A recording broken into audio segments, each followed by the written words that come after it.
శ్రీ గురుభ్యో నమః. ఓం నమో నారాయణి. నిత్య దైనందిక జీవితంలో భాగంగా దీపారాధన, దైవారాధన, మీ పెద్దల ఆశీస్సులతో మీకు పరిపూర్ణమైనటువంటి ఆనందకరమైనటువంటి మాసంగా గడవాలని ఆశిస్తూ ఆశీర్వచనం చేస్తూ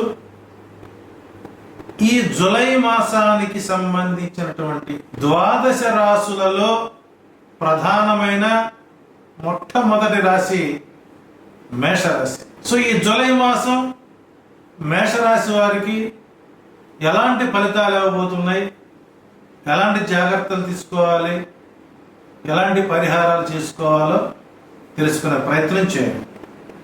ముందుగా మేషరాశి. ఈ మేషరాశి వారికి ఈ నెల పూర్తి స్థాయిలో అనుకూల ఫలితాలు ఇస్తుంది. ప్రశాంతంగా ఉండొచ్చు. గురుడు మీ రాశి నుంచి రెండవ రాశిలో అంటే వృషభ రాశిలో ఉండడం చేత గత మాసంలో మీరు పొందినటువంటి కొంత మానసిక ఒత్తిడులు, పెండింగ్ పనులు పూర్తయి కొంత విజయాన్ని సాధించడానికి అవకాశాలు ఎక్కువ ఉంటాయి. మీరు మీ ప్రవర్తన, మీరు మాట్లాడే విధానం పూర్తి స్థాయిలో కుటుంబ సభ్యులపై ప్రభావితం అయ్యే అంశాలు ఎక్కువగా ఉంటాయి. సో కాబట్టి మీ ఆలోచన విధానం ఆచరణ యోగ్యమైనటువంటి మాటలే మాట్లాడండి. కెరియర్ కి సంబంధించి విద్యార్థులకు కానీ విద్యార్థినులకు కానీ కొంత ఈ నెల అనుకూలంగా ఉంది. 10వ అధిపతి అయిన శని ప్రభావం చేత మీ మేషరాశికి 12వ స్థానంలో కుంభరాశిలో ఉండడం చేత మీరు కార్యాలయాలకు వెళ్ళేటప్పుడు కొంత జాగ్రత్తలు తీసుకోవాలి. పై అధికారులతో ఒత్తిడి ఎక్కువగా ఉంటుంది. మీరు కష్టపడిన పై అధికారులు మీకు నిరుత్సాహపరచడానికి ఎక్కువగా ప్రయత్నాలు చేస్తారు. ఆ నిరుత్సాహపరుస్తున్నారు అంటే అది శని ప్రభావమైనటువంటి అంశాన్ని మీరు గుర్తుంచుకోవాలి. అట్లాగే ప్రతి సవాళ్ళు కొంత మీకు ఇబ్బందికరంగా ఉంటాయి. సో ఉద్యోగస్తులు కొంత మేర జాగ్రత్తలు తీసుకోవాల్సినటువంటి అవసరం ప్రధానంగా గోచరిస్తుంది. ఇక మేషరాశిలోని విద్యార్థులకు కూడా ఈ మాసం కొంత ప్రశ్నార్థకంగా ఉండే అవకాశాలు ఉన్నాయి. మేషరాశికి 5వ ఇంటి అధిపతి అయినటువంటి సూర్యుడు మీకు 3వ స్థానంలో ఉండడం చేత ఇది మిమ్మల్ని కష్టపెట్టడానికే ప్రయత్నాలు జరుగుతాయి. అయితే కష్టే ఫలి, మీ శ్రమకు తగినటువంటి విద్యా ఫలితం మీకు అందుతుంది. ఎంత ఎక్కువ కష్టపడితే అంత త్వరగా మీరు లక్ష్యాన్ని చేరుకోగలుగుతారు. జూలై 16న సూర్యుడు కర్కాటక రాశిలో అంటే మీ ఇంటికి 4వ స్థానంలోకి వెళ్ళిన వెంటనే గత 15 రోజులుగా మీరు పడినటువంటి కష్టాలు మొత్తము కొంత రిలాక్సేషన్ అవ్వడానికి అవకాశాలు ఎక్కువ ఉంటాయి. సో దీనిపై ఎక్కువగా మీరు తగు జాగ్రత్తలు తీసుకోండి. అట్లాగే మేషరాశి వారికి ఈ నెల ప్రారంభం నుంచి ఫస్ట్ హౌస్ లో ఉన్నటువంటి కుజుడు గతంలో స్థిర చరాస్తులపై ఉన్నటువంటి కొన్ని సందేహాలు, అమ్మకాలు, కొనుగోళ్లు, లోన్స్ ఇత్యాది పనులన్నీ మీకు పూర్తి స్థాయిలో నెరవేరడానికి అవకాశాలు ఎక్కువ ఉన్నాయి.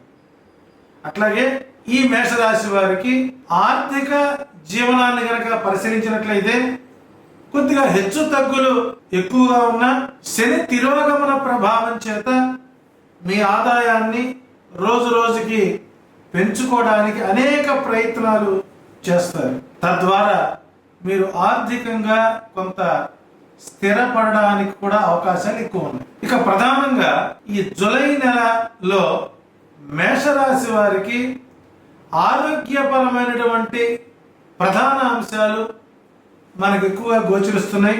అట్లాగే కొంత ఆరోగ్యరీత్యా మీరు ఇబ్బంది పడి ఉంటారు. కొంతమేరది శస్త్రచికిత్సల దాకా వెళ్ళడానికి అవకాశాలు ఎక్కువగా కనబడుతున్నాయి. ఈ చిన్న కారణం చేత కొంత మీరు మానసికంగా ఒత్తిడికి గురవడం సహజమైనప్పటికీ అది పూర్తి స్థాయిలో మీ ఆరోగ్యంపై అప్ అండ్ డౌన్స్ కూడా జరిగే అవకాశాలు ఎక్కువ. సో ఓవరాల్గా ఈ మేషరాశి వారికి శని ప్రభావం, కుజ ప్రభావం, సూర్య ప్రభావం వలన కొంత అధికారుల ఒత్తిడి, ఆరోగ్యరీత్యా ఒత్తిడి. సో జూలై 16 తర్వాత ఆర్థిక జీవన విధానం మెరుగవడం, పూర్తి స్థాయిలో ఈ మాసం మీకు మిశ్రమ ఫలితాలు ఇస్తూ 75% మీకు ఆనందకరమైనటువంటి మాసంగా గడిచే అవకాశాలు ఎక్కువ ఉన్నాయి. ఈ శని ప్రభావం చేత, రవి ప్రభావం చేత, గురు ప్రభావం చేత, కుజ ప్రభావం చేత ఇలాంటి ఒత్తిడులు తగ్గాలి అంటే అన్నిటికంటే మించినటువంటి ఉత్తమ మార్గం ఆదిత్య హృదయం పారాయణం చేసుకోవడం. రాగి చెంబుతో నీళ్లు తీసుకొని సూర్యుడును చూస్తూ సూర్య మంత్రాన్ని పఠిస్తూ ఆ నీళ్లు ధారగా కిందకు పోయడం మంచిది. ఈ చిన్న పరిహారం చేసుకోండి. జూలై మాసమంతా మీరు ఆనందకరమైనటువంటి జీవితాన్ని గడపండి. శుభం భూయాత్.